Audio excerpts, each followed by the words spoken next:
Sabay-sabay natin alamin ang mga kaganapan na nangyayari sa ating bansa.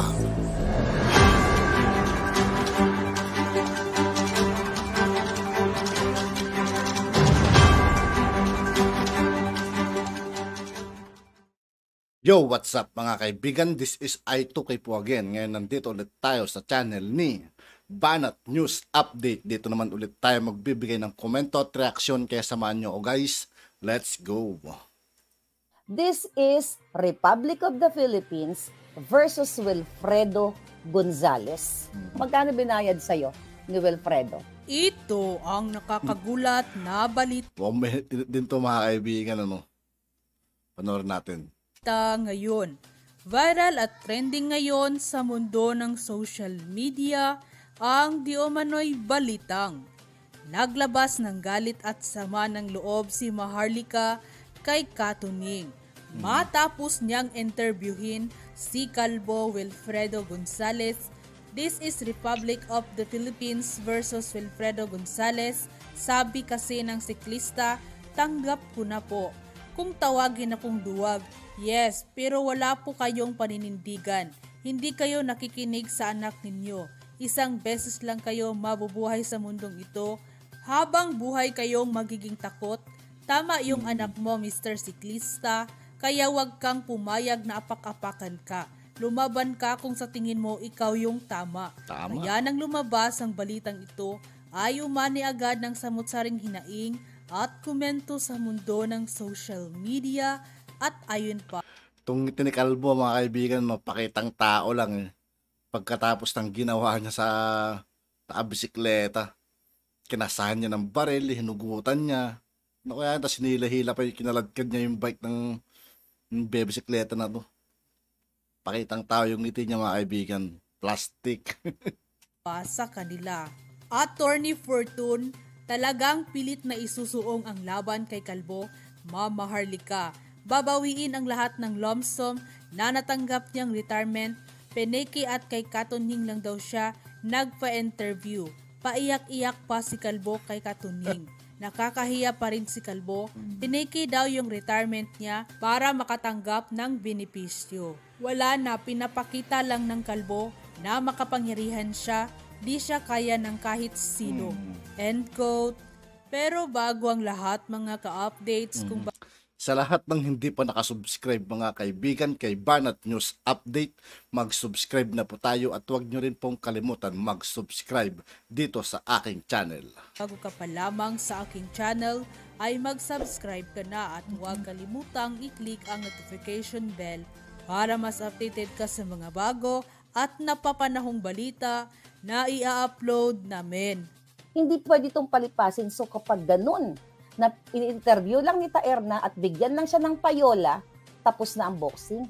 No.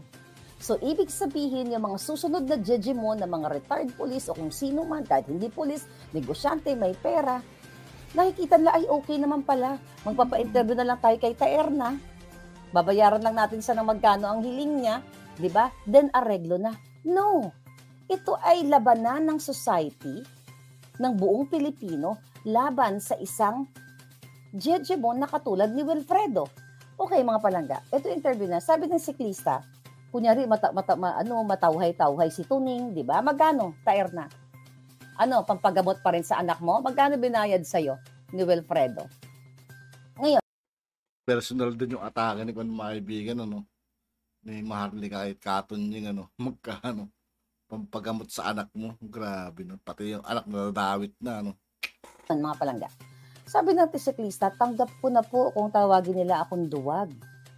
Actually, yes, duwag, pero wala po kayong paninindigan. Hindi kayo nakinig sa anak ninyo. Isang beses lang kayo mabuhay sa mundong ito. Habang buhay kayo, magiging takot. Tama yung anak mo, Mr. Siklista. Dahil paulit-ulit, nagagawin sa'yo dahil naduwag ka, dahil takot kang lumaban. Sa mga susunod na mga panahon ng buhay mo, kasi mukhang bata ka pa, lagi kang aapihin ng tao. Lagi kang apak-apakan. Kasi nagpapakumbaba ka kahit buhay mo na ang nakataya. It's okay na magpakumbaba tayo. Pero itong issue na ito, nabuti na lang na videohan at may CCTV na kinaray-karay ka. Tapos sasabihin mo, sabi kasi ng siklista, pinili ko na lang pong manahimik kaysa, sabi niya, kaysa sa susuong ako sa bagay na magulo. Mr. Siklista, hindi ikaw ang sumuong sa bagay na magulo.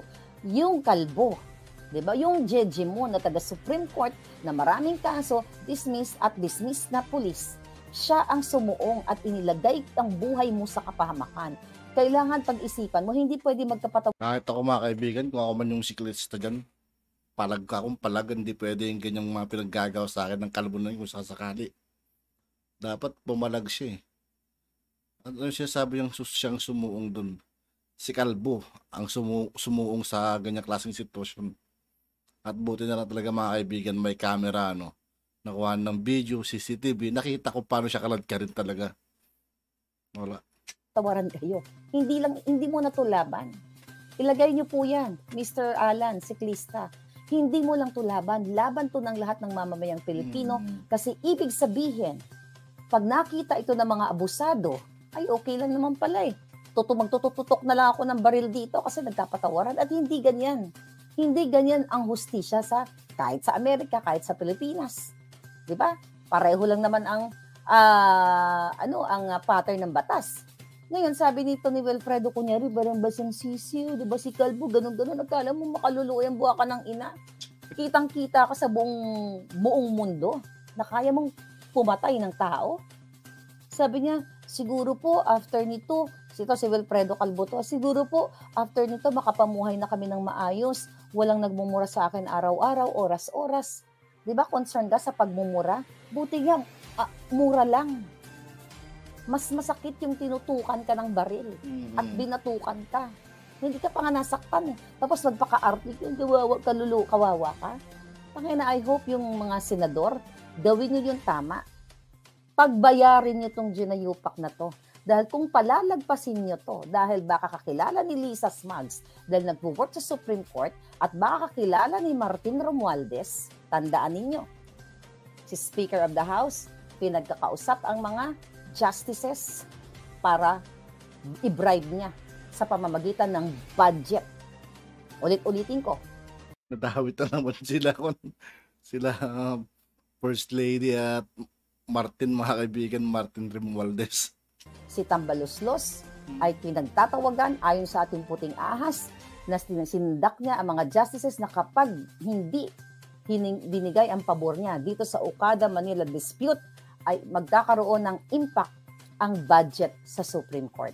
Okay, tuloy tayo. Sabi ni Wilfredo, naapektuhan yung pamilya ko. Sabi niya, pero tapos na tayo, nagpasensyahan na tayo doon nung August 18 daw, di ba? Naapektuhan daw yung pamilya niya. Putang ina, naapektuhan yung pamilya mo. Pero yung impact mo sa society, yung ka-jejemon mo, hindi mo nakita yung impact mo. Ang impact, jejemon yun. Dahil kung ikaw ay matinong tao, wala namang baril itong si siklista.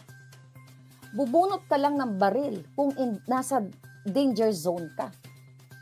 Pero dahil likas ka, baka mamaya ang dami mo nang nategi na hindi namin alam. Baka marami ka nang naligwak, sanay ka nang kumitil ng buhay. Kaya, imagine mo, nagda-drive ka, may baril ka mismo na nakasukbit na. Palangga, nakikita niyo may baril na siya ng bonggang-bongga. Ang bilis ng pangyayari sa video, paglabas niya, babatok siya tapos tututok. Ibig sabihin, ready kumitil ng buhay itong taong ito.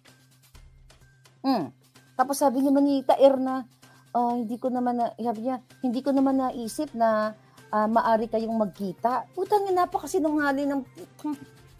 Oy, Taerna, payola journalist. Ang pamilya mo, pinapalamon mo sa payola. Itanong mo kay Pinky Web, hindi ba? Itanong mo sa kapwa mo journalist, ikaw, ang buong pamilya mo, bawat nananalaytay sa dugo mo ay galing sa payola, lalo na ngayon kay Liza. Sige, sama mo sa demanda sa akin. Bawa ka ng Jenny Miscar. Dali, gawa ka ngayon. Gamitin mo yung address na inimbento mo. Sabi niya, kasi yung siklista daw nakiusap sa kanya. Hoy, hindi kami pinanganak kahapon. Di ba? Hindi si siklista ang nag-ano sa'yo, ang naglumapit sa'yo. Ikaw ang lumapit dahil ka-church ba niya yan? Itong si, di ba sabi? I don't know, I'm not sure. Oh, definitely, Supreme Court, may connection talaga to. At yun nga po mga kaibigan, dito po nagtatapos ang ating reaction video. Muli ako po si I2K ng Sundalo ng Donggalo at 811. Maraming salamat sa patuloy na pagsuporta. Yeah, peace out.